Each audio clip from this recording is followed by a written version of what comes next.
This episode of MoneyWeek Talks is brought to you by Lion Trust. Lion Trust is an investment manager that believes in the power of being actively different. What some studies have also tried to compare is, what do we mean by happiness? Money buys happiness. Yeah. And if you look at somebody's overall happiness, it's true that more wealth might lead to an overall sense of I'm satisfied with my life.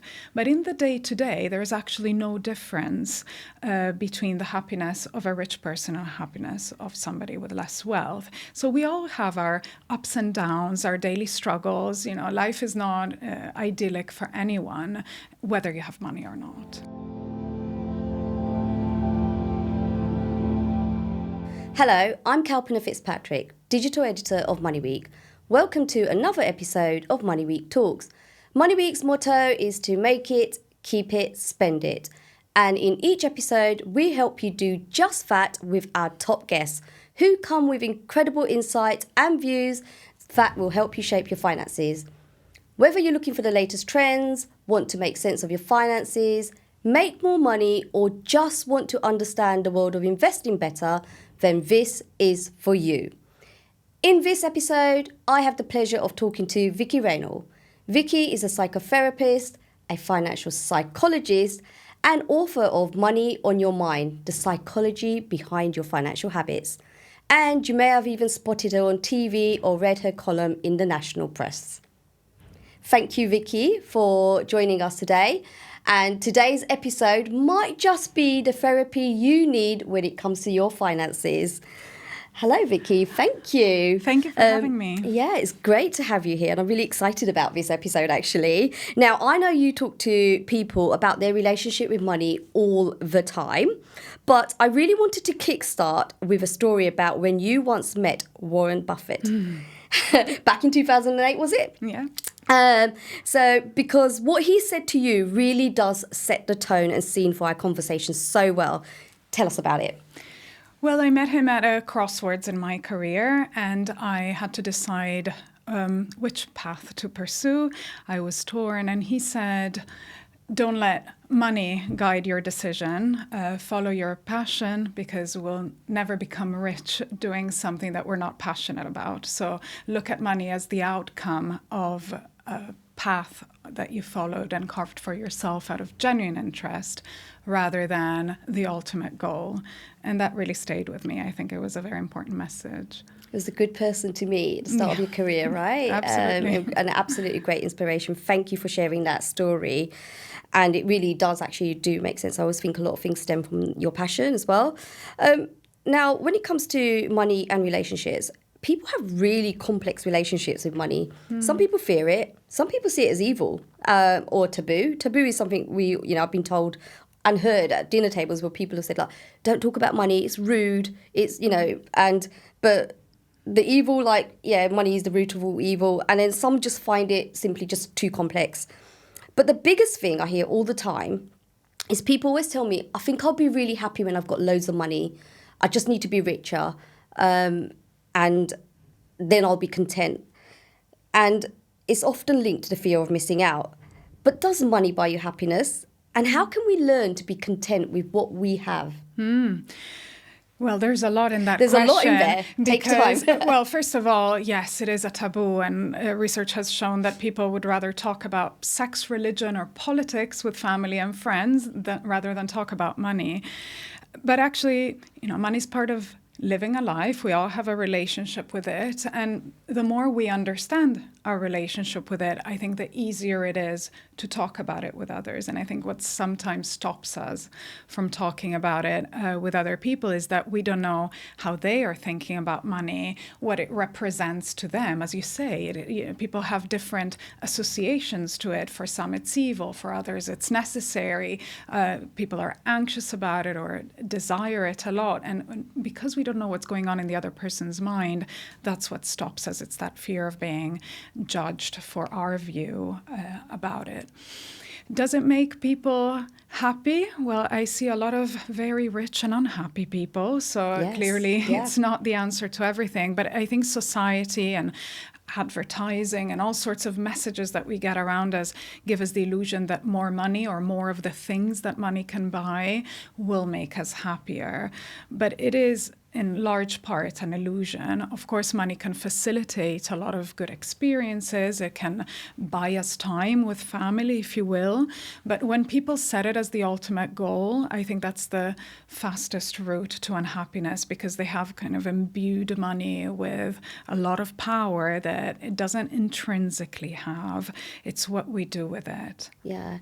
I really absolutely agree. 'Cause there are people with a lot of money who are actually quite sad and even lonely. And I get it. Like, I mean, I know, like, if something upsets me in life, money's not going to fix it for me. It's actually, I'd rather see, you know, happiness and health than, you know, loads of money in the bank, because ultimately that's what matters to me. And let's be clear, you know, there's a threshold below which you can't meet your needs, and therefore it really does have an impact on your happiness. But we're talking above that threshold, and different pieces of research, depending on which side of the Atlantic you look at, you know, will have that threshold at a different level. But let's say it's 50, 60, 70,000 a year of income, then above that, what you see is that the return on your happiness that money brings, first of all, begins to decline at some point. But what some studies have also tried to compare is, you know, what do we mean by happiness? Money buys happiness. Yeah. And if you look at somebody's overall happiness, it's true that more wealth might lead to an overall sense of I'm satisfied with my life. But in the day-to-day, there is actually no difference between the happiness of a rich person and happiness of somebody with less wealth. So we all have our ups and downs, our daily struggles. You know, life is not idyllic for anyone, whether you have money or not. Yeah, so it's really defining what happiness is for you, what it means to you. Yeah, and how can you use money to enable that? Absolutely, that makes good sense. Thank you. And I would say also, what would you say are some of the common blockers that you see when it comes to money? You know, what in people, like what are the blockers, I guess? Yeah. So do you mean kind of behaviors, money behaviors that Yeah, are like unhealthy? what's sort of creating the fear and anxiety around it? You know, I always feel that some people just have like this fear of money and just like, I don't want to talk about it. But what are the sort of mental blockers and how can you overcome them? Maybe it's difficult to overcome blockers immediately. But there are certain steps maybe that you can take. A bit like I always try and link it to being healthy. You know, if you've got a blocker that, you know, I can't get myself out there to exercise, I can't stop eating this, how do you overcome that? And maybe it's a bit similar to money. Yeah, absolutely. It's a good comparison. I hear a lot of people saying, I'm bad with money. Yeah. And the more I hate they that tell, term. Yeah. I mean, the more you tell yourself that, how is that going to help you change? And that's when you can ask yourself, in that particular example, you can ask yourself, well, what does bad mean? What are you bad at with money? Is it budgeting? Is it you don't know much about investments? Is it that you're afraid of risk? You know, to try to define and make it a little bit more specific, because then you can work on that thing. You know, you can go and download a budgeting app, or you can, you know, it opens up your curiosity about yourself, and that puts you more in touch with your sense of agency of what can I do to fix this, to change this. But going back to your question, you know, I found that often, you know, I work as a financial psychotherapist, which means that I talk to people when they're stuck with money behaviors or attitudes towards money that they can't change. And the things that keep them stuck are feelings, sometimes conscious, sometimes unconscious. And it could be, you know, a fear of missing out that is driving your spending. A lot of people get stuck in a sort of lifestyle inflation where even though they're earning more money, they're spending more money, and they end up in a worse financial situation than before. And when you actually look at what's driving that, it's because as they move up the social ladder, they look around them, they look at what other people have, they don't want to miss out on what other people have, they want to keep up with the Joneses, and they start spending more and more.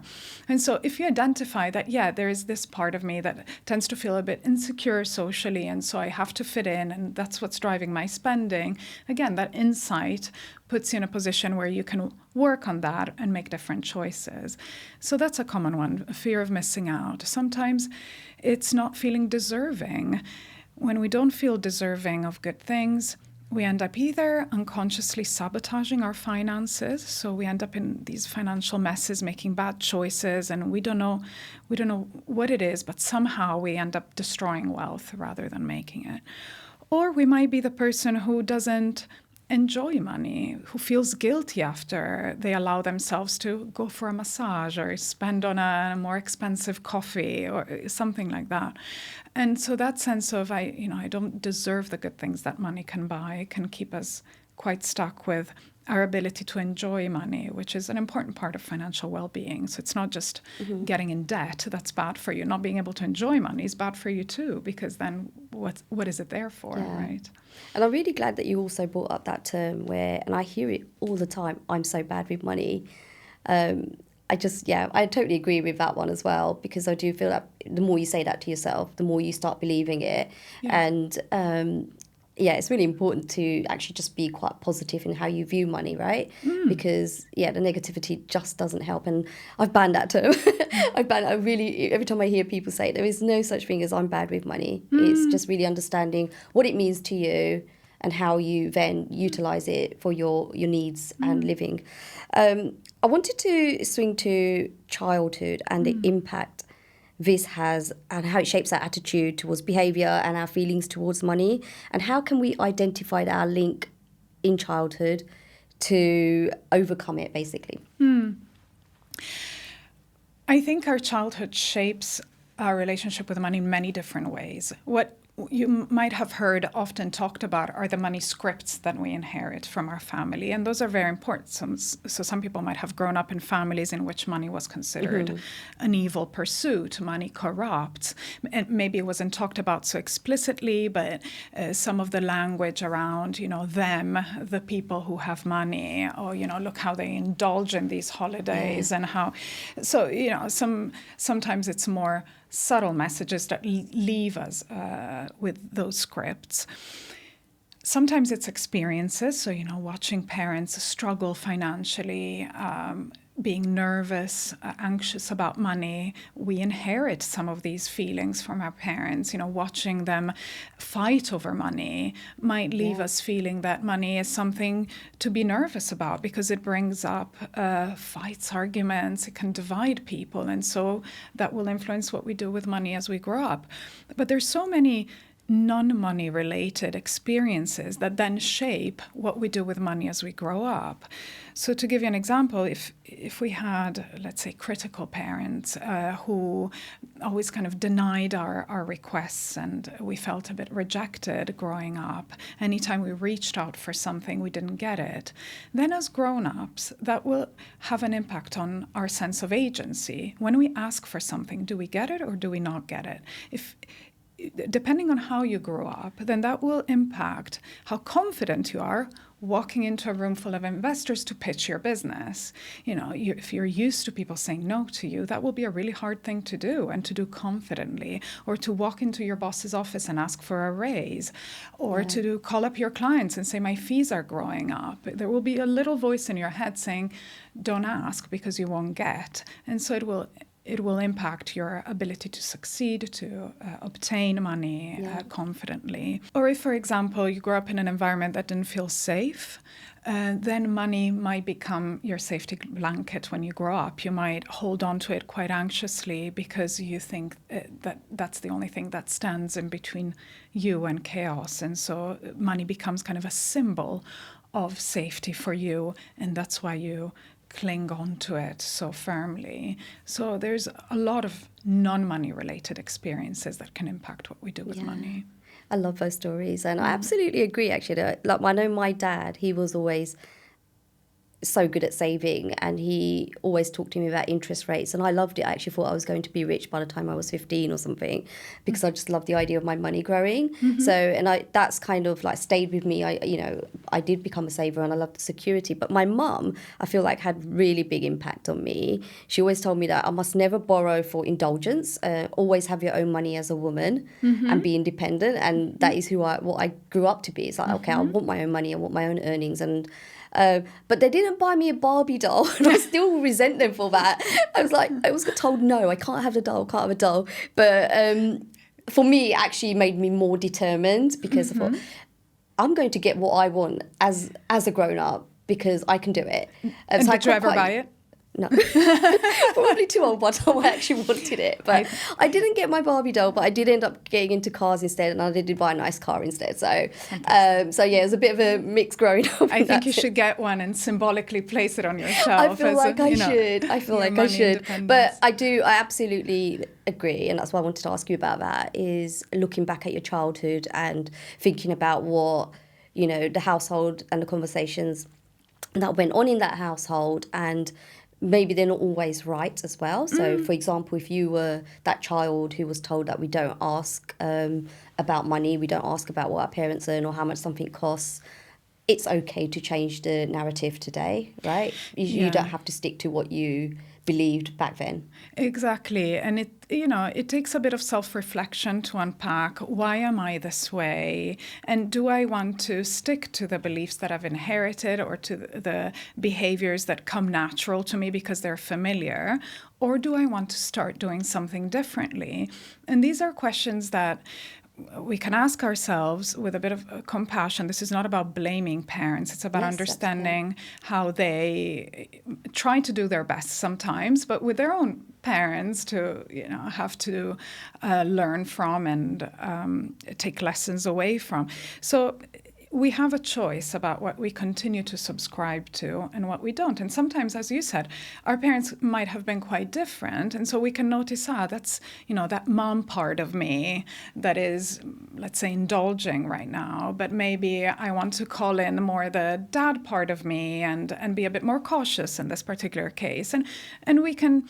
It's what we do with those experiences. We can decide to be different. We can decide to call on the good parts of our parents that influenced us in a positive way. It's about being curious and a bit more aware of what's driving your choices. Yeah, and there's so much more information and help out there that our parents probably didn't have. And so it's so much easier to maybe create your own narrative if you can, but in a positive way, to be able to move forward if that is probably one of the blockers. Yeah. So, and also there's another thing there's a term that I come up with, money dysmorphia, where often fear can be quite difficult to overcome. Can you tell me a little bit more about what is money dysmorphia, and if someone believes they have it, what steps can they do to help them overcome it? So it's a term that was used by the press. It's not kind of a psychoanalytic term, but it was used to describe how some people's view of their finances can be quite distorted from the reality. So people who might have a good amount of money always feeling like it's not enough, it's not good enough, there's a lack. And so it's drawn from the body dysmorphic disorder. That's where the term comes from, which is the obsession with a physical lack of some sort. So people who are very unhappy with their physical appearance despite there being nothing wrong with it. And so it's this kind of distortion of our perception of our finances that troubles people, and it can get acted out in different ways. So some people become really anxious about their finances because they're constantly worried and thinking that they don't have enough, and so they might stay up at night, they might be checking their accounts all the time, fearing that they'll find that they're, on the at risk of being destitute, and it kind of spurs all sorts of catastrophic fears in people.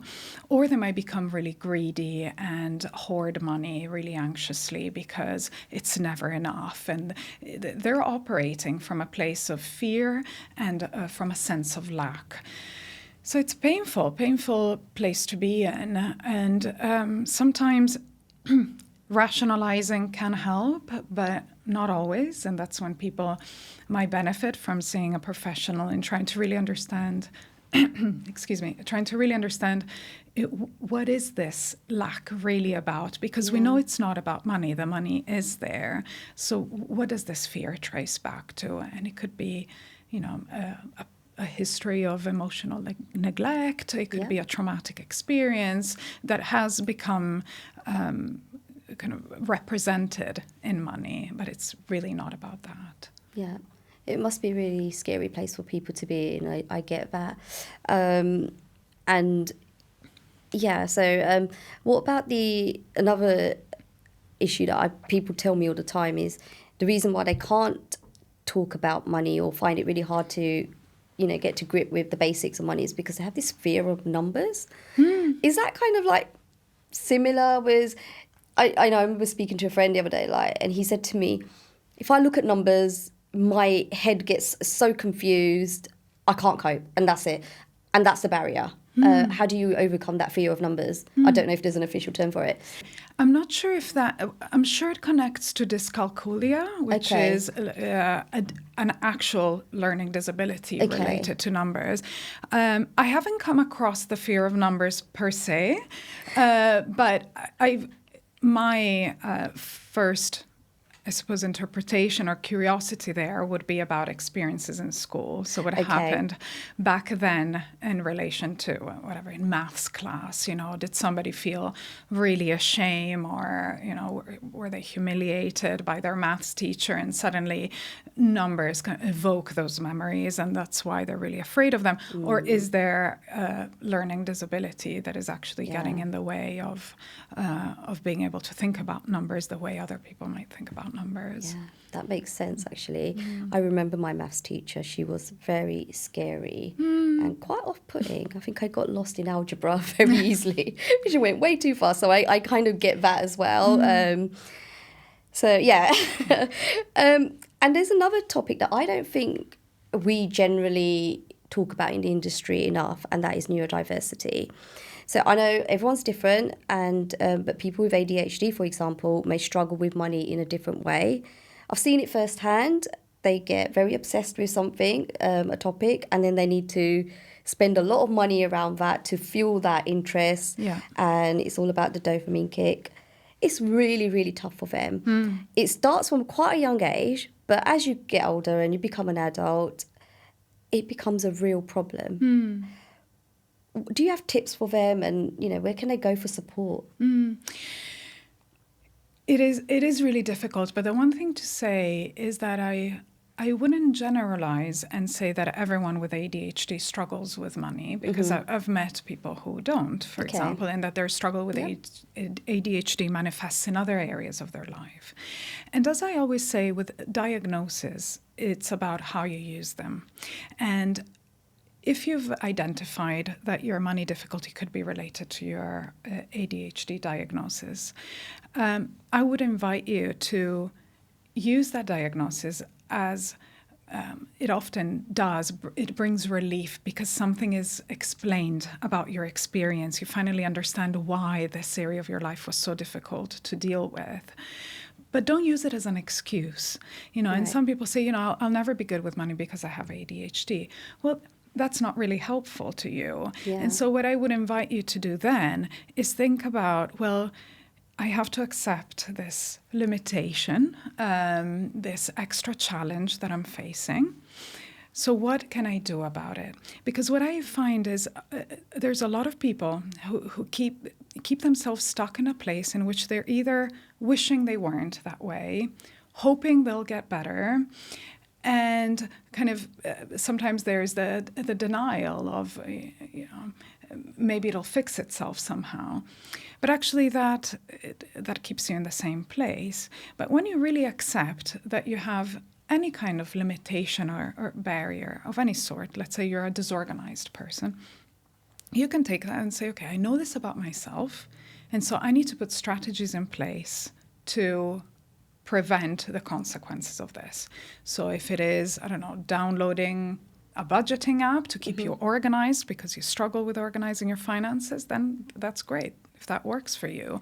If you are, to take another kind of neurodivergence, let's say if you're bipolar and you tend to have manic episodes in which you spend a lot, can you put blocks in place so that you have extra time to think or approve a purchase before it actually goes through? So, once you accept your limitations, you can find all sorts of strategies to work around it. But I think what won't help you is either denial or hope that it'll go away or wishing it wasn't there. Yeah, that makes a lot of sense. So really recognizing, accepting, and taking on the challenge. Yeah. That makes perfect sense. And Overall, when it comes to, we touched a little bit about this, but are there any strategies that people can use to overcome anxiety generally? I'd say it differs for every person, which is why often when people are looking for strategy, I ask them, what has worked for you in the past? Because you can send everybody off to do some meditation and yoga, but it's not for everyone. Great. And so I think a lot of times we need to notice what the triggers of the anxiety are. And sometimes it's, reading the news or reading news that actually fuel the anxiety rather than inform us and educate us to be better with money. Sometimes it's about ring fencing time to think about money. If you're somebody who thinks about it way too often, you can have, Friday afternoon being the time that you spend 2 hours looking and sorting out financial matters. And so you kind of know that when a thought enters your mind, you'll defer it to that time in the week and you won't spend the whole week to think about it. So I think you have to be honest with yourself about what is it that fuels the anxiety, what keeps it there, how are you triggering it, and what has helped you in the past to manage it. Yeah, that makes perfect sense. Thank you. We touched a little bit about this when we were talking about blockers. Just wanted to talk briefly about money mindsets that I often see. Mm-hmm. Two of the main ones I often see is what I called money scarcity and poverty mentality. So money scarcity, when people always feel that they never quite have enough. Never enough to save is what I mean. And then with the poverty mentality, they feel they always need to earn more and they're always just chasing, and actually there's plenty. Do you find that? And what's the tips around getting over that mentality? Because it can be quite, again, that adds to the anxiety and the nervousness that people feel around money. Yeah. The question I always ask is, enough for what? Yeah, like that. And you'll be surprised because people, will react. The first answer will be, for example, enough to save. And I'll say, well, how does that feel? Well, saving is security. Okay, why is that important to you? And then you start pulling that thread, and it brings you in interesting places within you. You start realizing what are the things that you really value? What are the hidden longings or desires? I've had people answer that question by saying, enough to be taken seriously by my family. Okay, so that's where the wound is. That's what you're trying to make money for. Or enough to be envied. I don't want to be the one who always envies others. Okay, so why is envy such an important emotion in your life? And you go back and you see there were dynamics of envy in the family. And so I think it's one way to to build a distance from that mindset is to look at it differently. So look at the meaning of what money was going to get you. What do you feel in the poverty one? What do you feel you lack, really? Because money is concrete, but usually it's about much more than that. I like that. Makes good sense as well. Guilt. Now, we talked about guilt earlier as well. I know when I sort of came in with my expensive coffee this morning, I was like, I just spent too much on coffee again. And I guess that, of my own admittance, was a little bit of guilt of spending that money. But should we feel guilty about spending money? And why do we feel like that? It's so many people say that, they do feel guilty about spending. Yeah. They know what they're doing, but they're like, oh, yeah, I feel really guilty about this. Well, there's different reasons why people feel guilty. And sometimes it can be as simple as, I'm in denial about money. It's a topic I don't want to think about. I avoid it rather than denial. I think that's a better term. I avoid money and thinking about it. So I don't know how much I can afford to spend on coffee. And so I feel guilty because actually it could be a reckless thing to do, or it might not. And so it's from a place of avoidance of being vague about your money and about not knowing.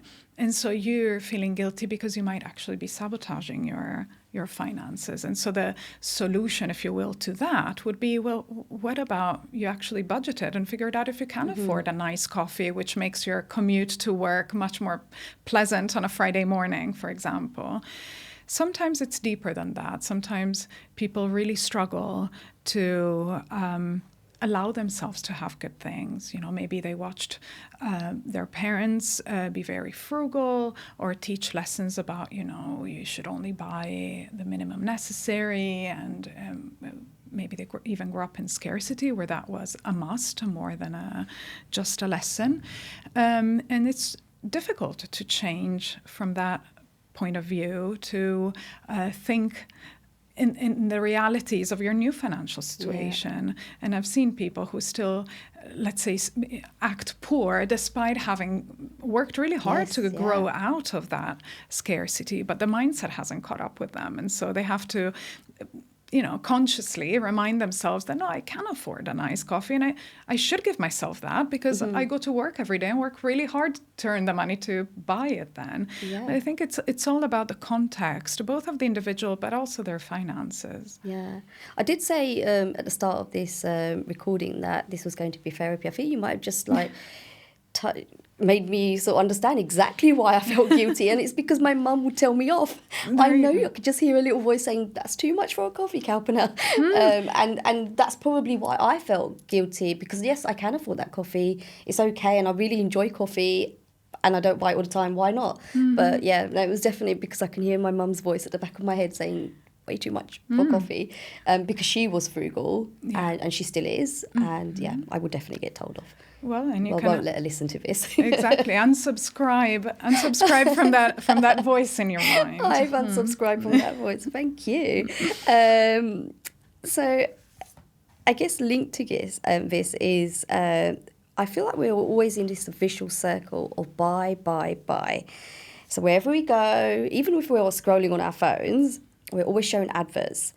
And I'm convinced that our mobiles spy on us, because I only have to have a conversation about something and up pops an advert about it and trying to make me buy it. And if you find yourself scrolling on something, you start getting marketing emails and discounts and offers, and then the emails I hate the worst is like almost sold out. So you're kind of like, oh, okay, I better buy this now because I was looking at it and now it's going to get sold out, so I better buy it.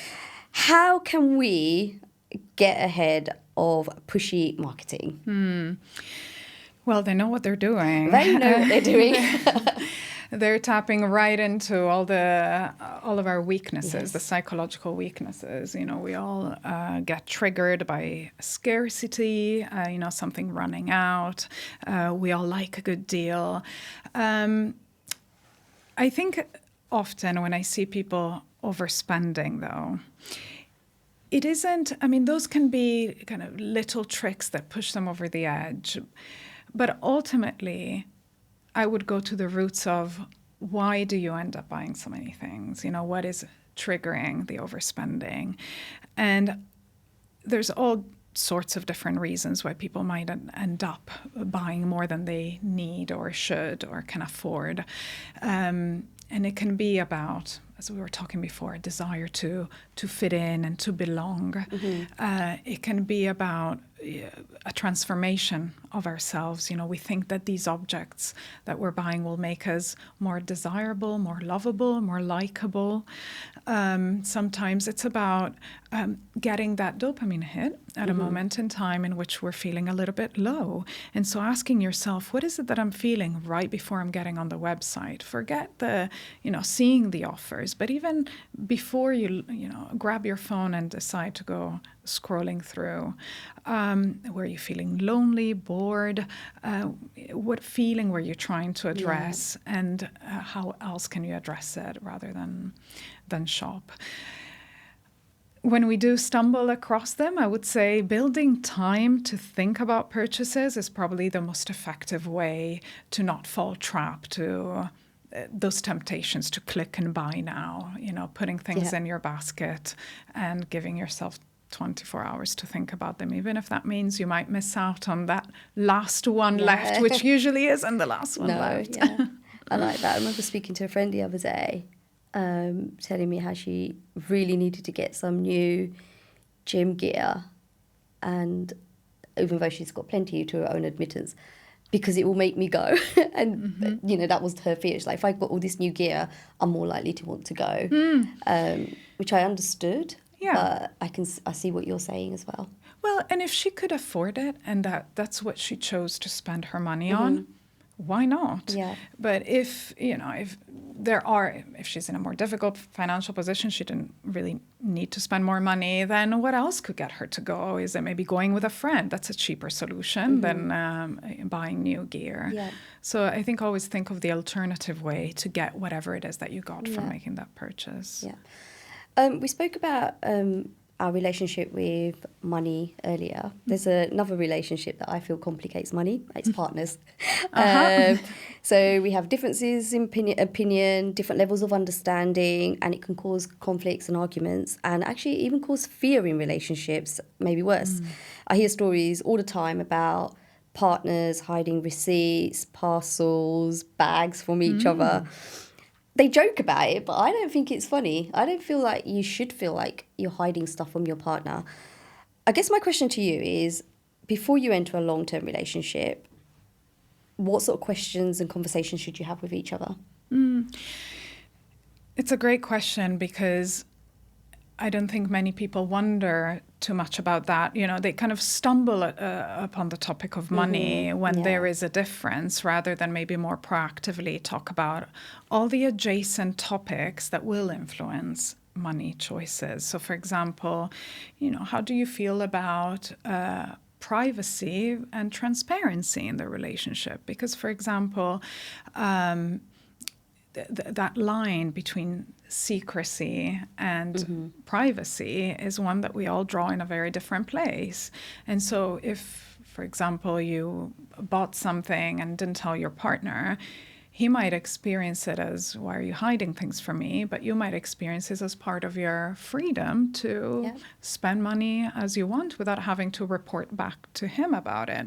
And so, you know, a conversation about, what do you find a betrayal? You know, how much do you want to know about this? And, you know, how much should we merge or separate our accounts? Where, you know, how do you feel about either option? I think those are good conversations to have. But I would take it even broader than that and talk about, you know, what money means to you. Where do you draw the line between excessive or not enough? You know, how do you feel about upgrading your lifestyle as you earn more? And there are all sorts of ways in which money will come up in the relationship. And so trying to understand your partner, not just in their behavior, but also, you know, why does he think the way he or she thinks? Yeah, of course. Cheeky question, I guess. Should you commit to someone long term if their finances are a mess and they're terrible at saving and you simply don't see eye to eye?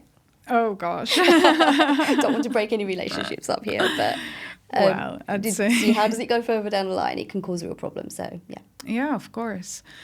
I mean, I always start with why. You know, why are they in this position? Are they in a financial mess because of circumstances that were outside of their control? Or is it because they're a very impulsive person?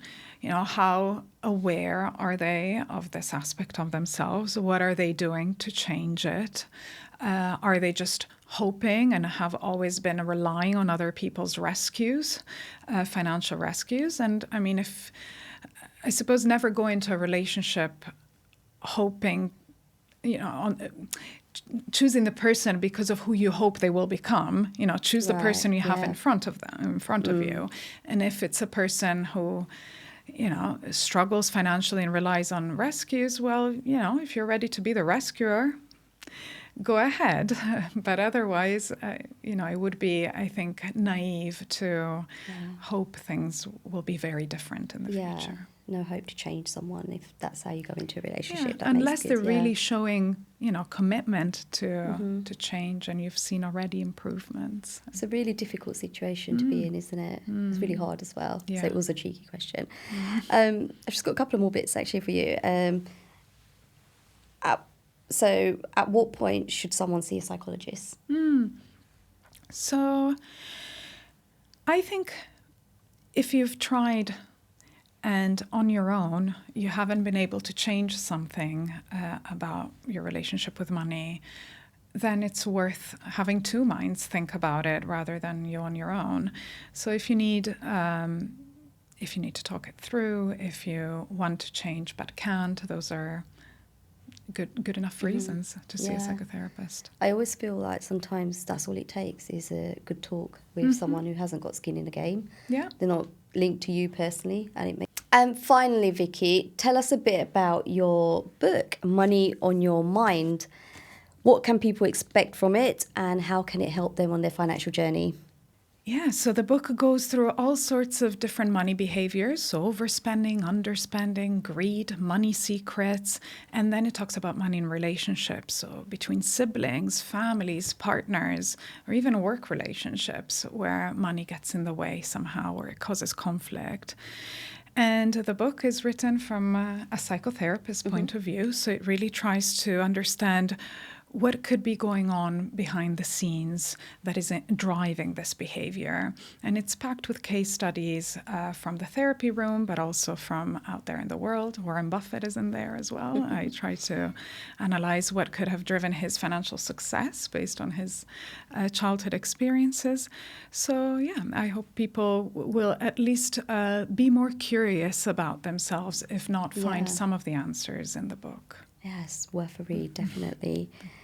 And I mentioned this to you earlier. So thank you first so much for that. Psychology is I really enjoy the subject so much. So I absolutely enjoyed this recording. It was so much good stuff to come out of it. And I think you might have just helped me unsubscribe to my mum's voice when it comes to coffee. But I always like to end with a few questions just for fun. So if we're ready for this. If I was to give you £5,000 now, what would you do with it? I'd give it to a financial literacy charity because we didn't talk about literacy, but I would say that when it comes to financial anxiety, what studies have shown is that the number one thing that helps address financial anxiety is financial knowledge, and a lot of people lack financial literacy, and that's where I'd put it then. That's fantastic. Couldn't agree more. Second question, your life is about to become a movie. Who would play you? Oh, gosh. That's a really tough one. It's such a tough one. Go on, give it a shot. I don't know. I really don't know with this one. I've been thinking about it, but Courtney Cox, just because I love Friends, and Monica is the character I might identify with the most. Yeah, no, that's good. That's great. And finally, if you could make something petty into law, what would it be? Petty into law. Smelly food on the tube. Oh, yes, I agree. It really bothers me. It does. It bothers me as well. I like that. Seems like we have a lot of guests talking about problems on public transport. I had to move once because it was 8 a.m. and it was just too much for me to handle. Yes. I get that. Yes. Thank you. Thank you so much, Vicky, for joining us today. It was a pleasure. Thank you for the therapy again. And yeah, that was brilliant. Thank you so much. Oh, it was a pleasure.